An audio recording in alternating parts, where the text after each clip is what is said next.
తెలంగాణలోని వార్తల్లోకి వస్తే పలు జిల్లాల్లో పులుల సంచారం దడపుట్టిస్తోందని చెప్పాలి. జనావాసాల్లోకి వస్తూ ప్రజలను తీవ్ర భయభ్రాంతులకు గురిచేస్తున్నాయి. పులులు ప్రజలకు కంటి మీద కునుకు లేకుండా చేస్తున్నాయి.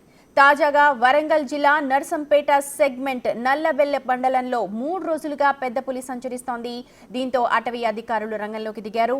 రుద్రగూడెం, ఒల్లె నర్సయ్యపల్లి, నాగరాజుపల్లి గ్రామ శివారుల్లోని పంట చేనుల్లో సంచరిస్తున్నట్లు ఫారెస్ట్ అధికారులు గుర్తించారు. పెద్ద పులి అడుగులను బట్టి దానిని పెద్ద పులిగా గుర్తించారు. ఛత్తీస్గఢ్ అడవి నుంచి ఈ పులి వచ్చినట్టుగా చెప్తున్నారు.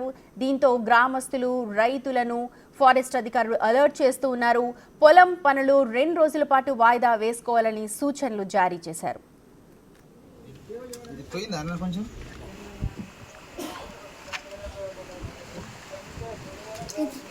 ఏంటంటే